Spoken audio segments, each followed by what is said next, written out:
I remember that day like it was just yesterday, even though I was only 6 years old.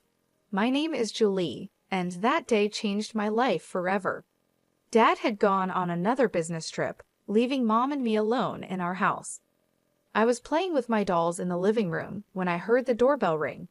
Mom rushed to answer it, her face lighting up when she saw who was there. "Julie, honey, go to your room and play," she said, her voice shaking with excitement. I did as she asked, but curiosity got the better of me.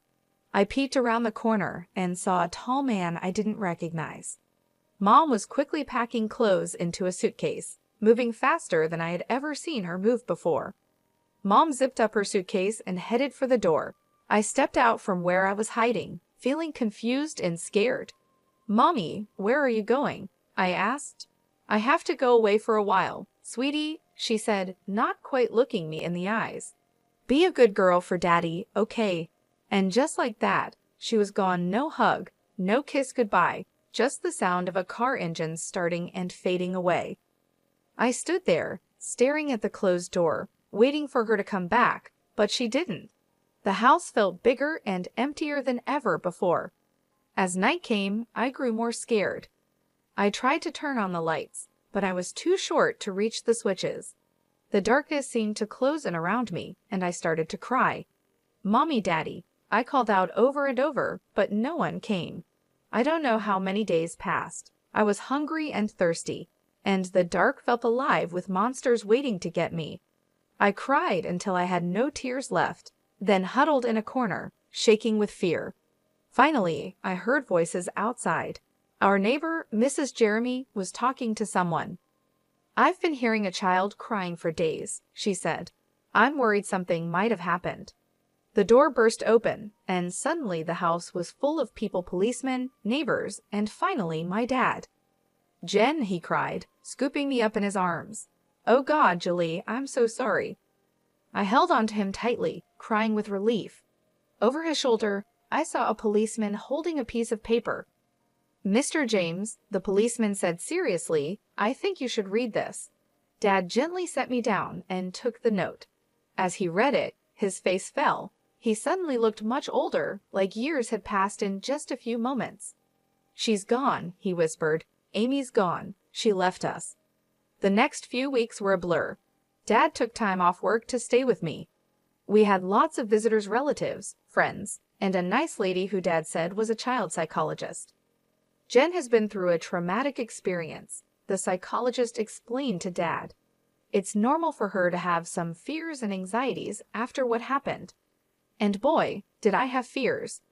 I couldn't sleep without a light on. The dark terrified me. I panicked whenever Dad had to leave, scared that he wouldn't come back either. The fear never really went away. It became part of who I was, just like my brown hair or green eyes. I became Julie James, the girl whose mother left her, the girl afraid of the dark, the girl always worried about being abandoned. As days turned into weeks and weeks into months, life started to feel normal again, but a new kind of normal. Dad and I became a team of two, figuring out how to live in this new world without Mom. He learned to braid my hair. He wasn't very good at first, but he got better with practice. And I learned how to make his coffee just the way he liked it. Then everything changed when Dad met Lauren.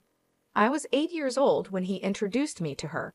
Lauren had kind eyes and a warm smile that made me feel comfortable right away. Over the next few weeks, Lauren became a regular part of our lives. She didn't try to replace my mom, which I appreciated more than I could say.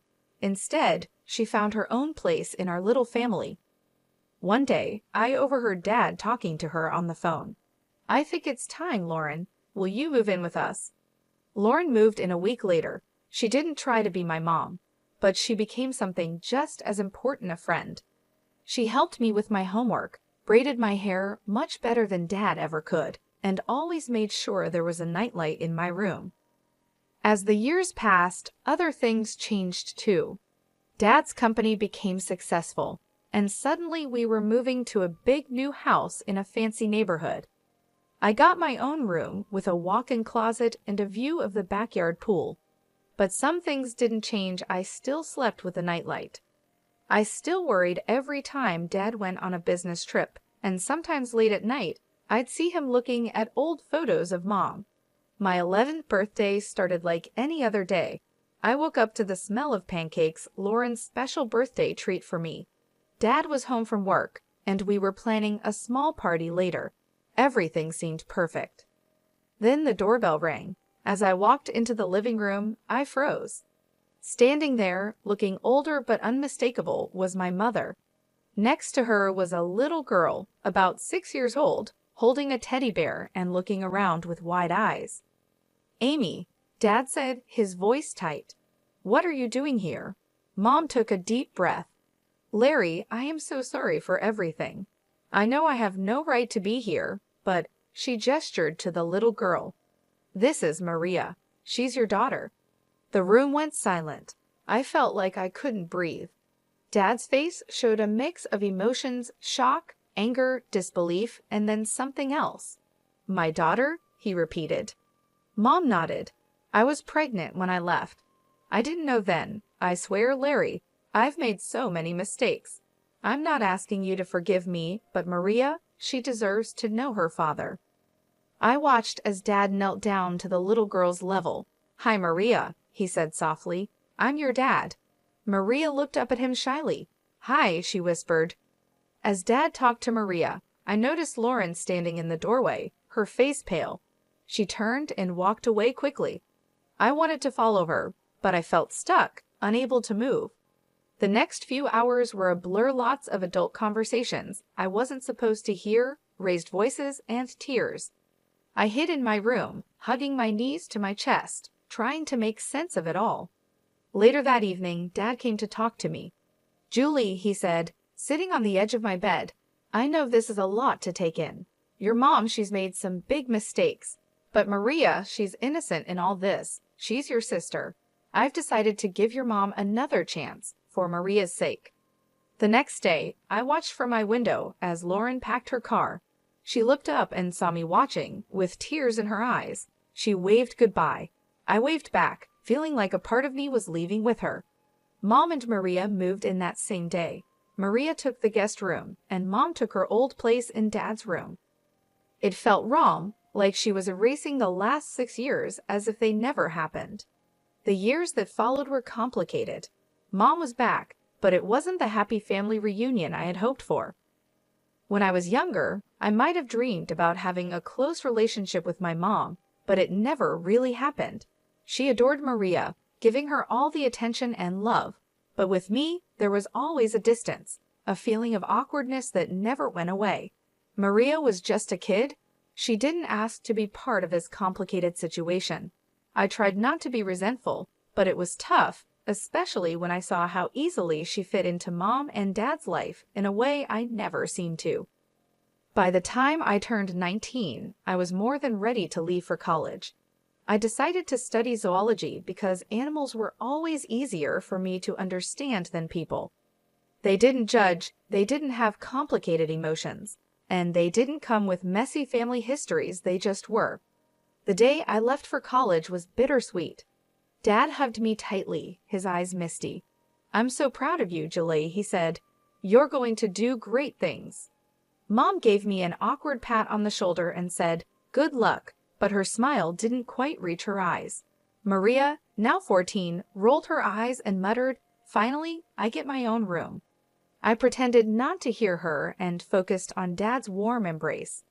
College was a relief. For the first time, I was away from the tension at home and the constant reminder of my complicated family situation. I threw myself into my studies, finding peace in the world of animals and nature. But even though I did well in school, I struggled socially. Years of feeling like an outsider in my own family had left a mark. I was quiet, reserved, and always afraid of getting too close to people. What if they left, like Mom had? What if they replaced me, like Maria seemed to have done? Instead, I found comfort at the small zoo on campus, where I volunteered in my spare time, caring for the animals. There was a particularly grumpy old llama named Larry who became my favorite. He didn't like most people, but he seemed to tolerate me. The years at college went by quickly, and before I knew it, I was graduating.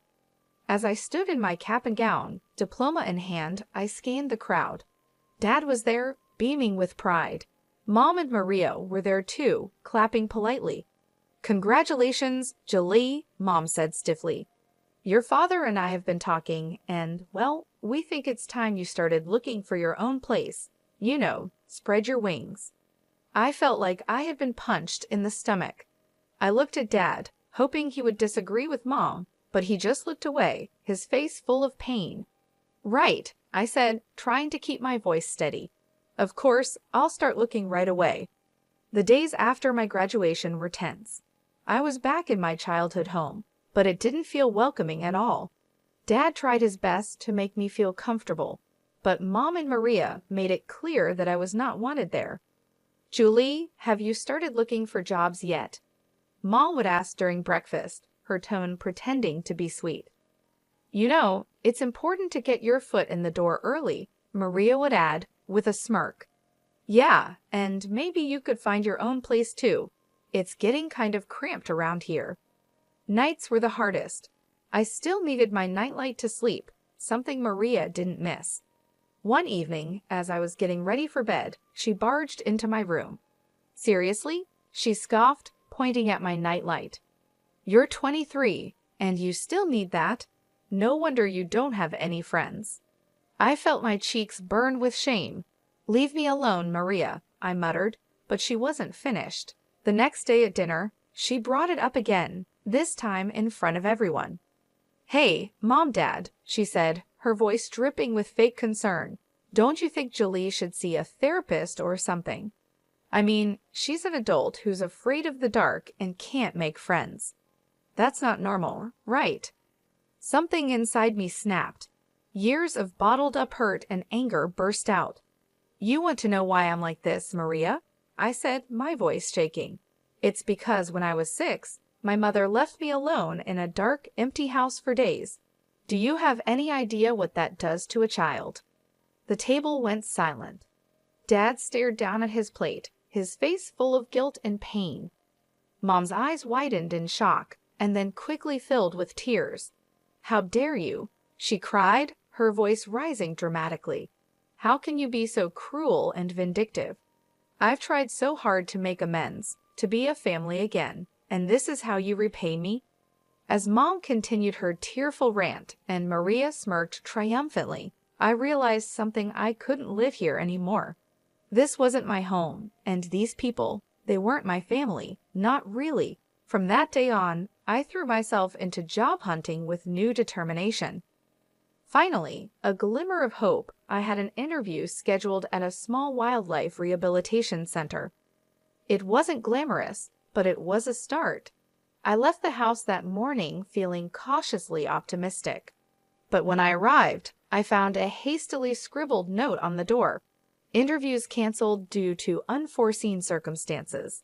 We apologize for the inconvenience." Disappointed, I headed home earlier than expected. I unlocked the front door and heard voices coming from the living room, Mom and Maria deep in conversation. I was about to let them know I was home when I heard my name. If Julie wasn't around at all, Maria was saying, I mean, it's not fair that she gets any of Dad's money. She's not even really part of this family. "I know, sweetie," Mom replied in a calming voice, "but we have to be patient. Once she moves out, it'll be easier to convince your father to change his will. We just need to keep pushing her to leave." It felt like a bucket of ice water had been poured over me. They didn't just want me out of the house, they wanted me out of the family entirely. And they were after my inheritance, too. I sat on my bed, my mind racing. What should I do? Should I tell Dad? But would he believe me over Mom and Maria? He had forgiven Mom for leaving us before, and he loved them both.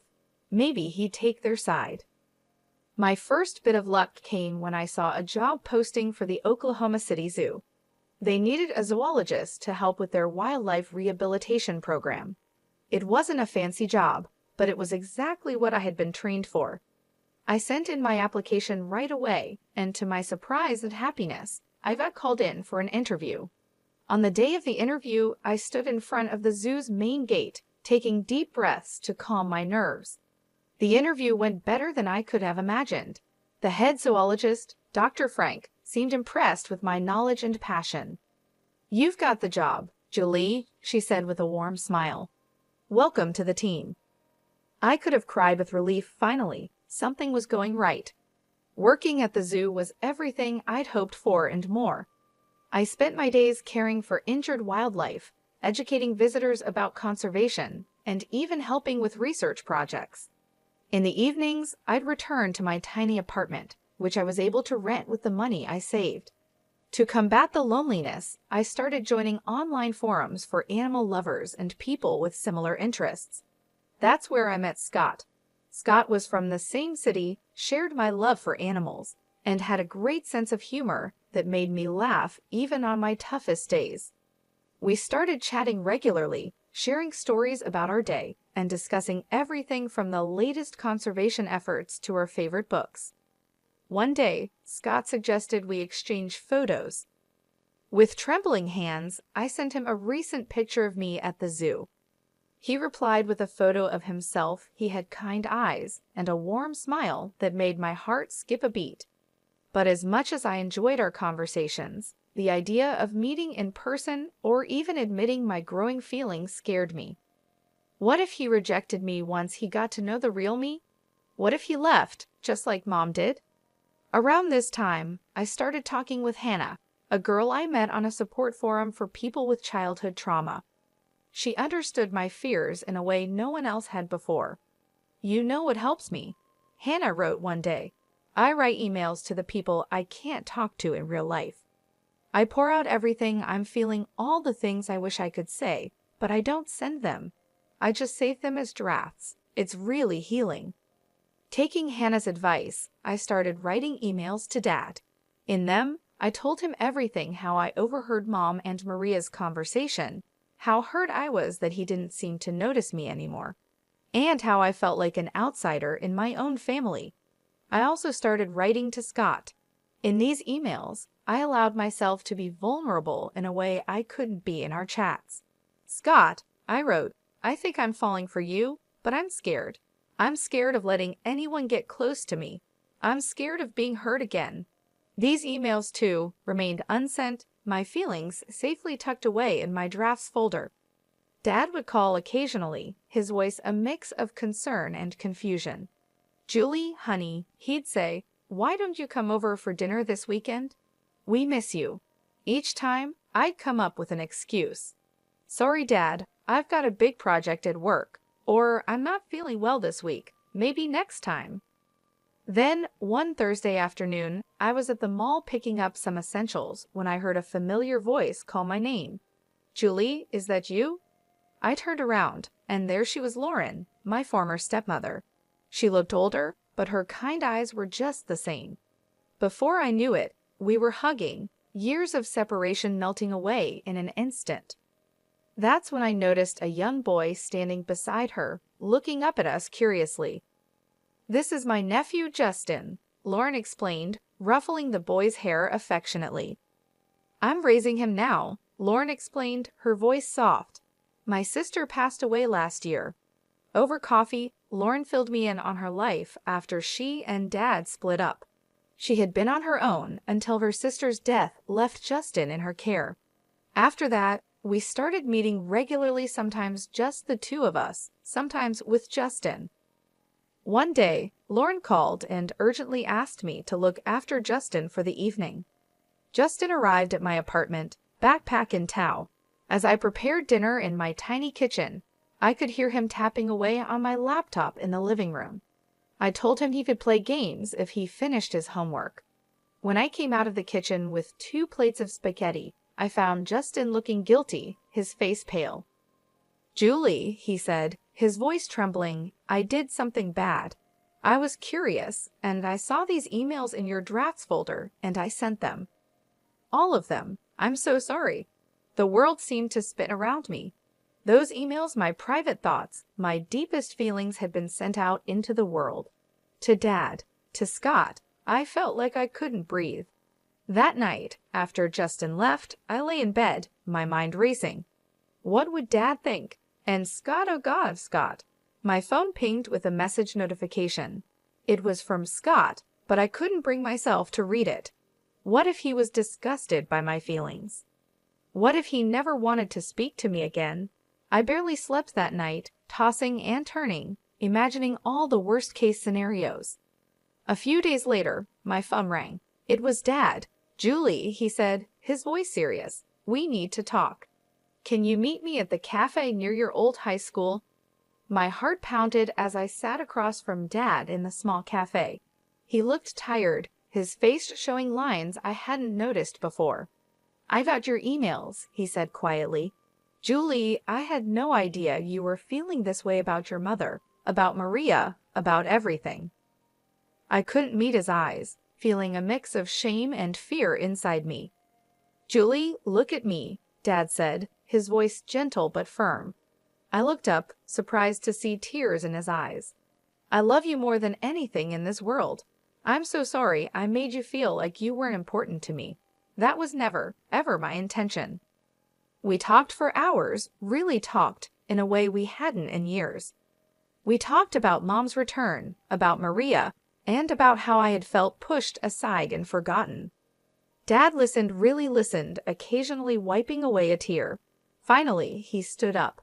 "I need some time to process all this," he said, "but Julie, we're going to figure this out, you and me." As I watched him walk away, I felt a mix of relief and nervousness. What was going to happen now?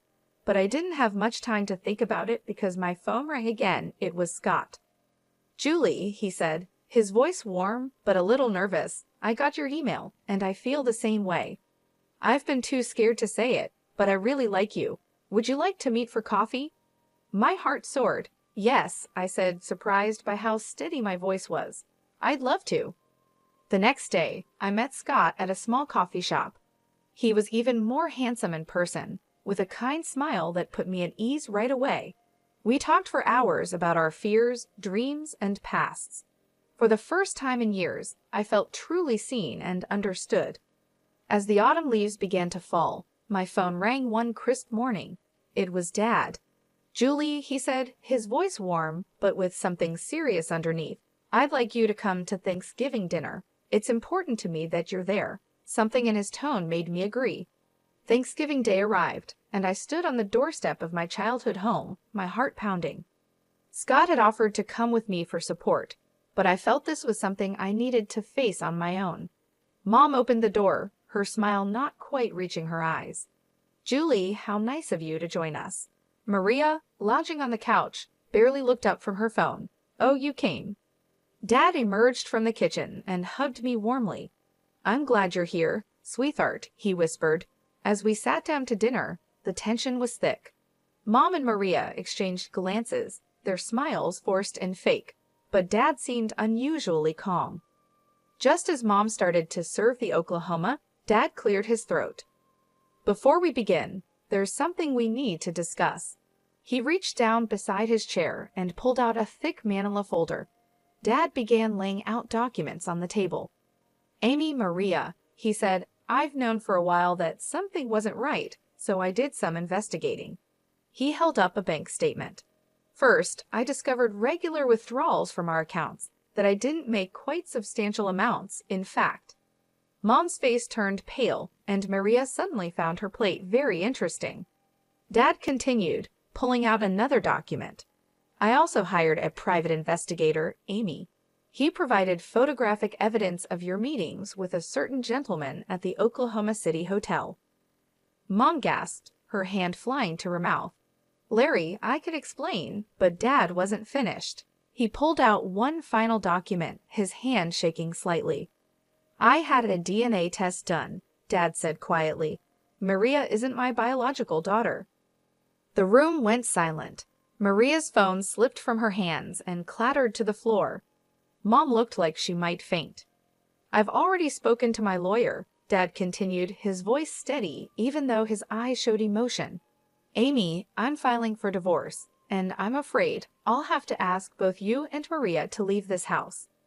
Mom found her voice, anger replacing her shock. "You can't do this. I'll take you for everything you've got." Dad's expression hardened. "Actually, Amy, you won't. If you try to claim any property, I'll countersue and demand repayment of all the money you've taken, plus what I've spent raising Maria. My lawyer assures me I have a very strong case." Tears streamed down Mom's face as she realized the seriousness of the situation. Maria sat in stunned silence, her world falling apart around her. In the days that followed, Mom and Maria moved out. Dad and I began to rebuild our relationship, stronger than ever before. We started having weekly dinners, long talks, and even began planning a father-daughter road trip. One day over coffee, Dad hesitantly brought up Lauren. "I've been thinking a lot about the past," he said, "about the mistakes I made. I reached out to Lauren to apologize. We've been meeting for coffee, talking things through." I smiled, genuinely happy for him. "That's wonderful, Dad. Lauren is an amazing woman." As for me, things with Scott were going better than I could have ever imagined. He was patient, kind, and understood my fears and insecurities. With his support, I was even starting to work through my issues in therapy.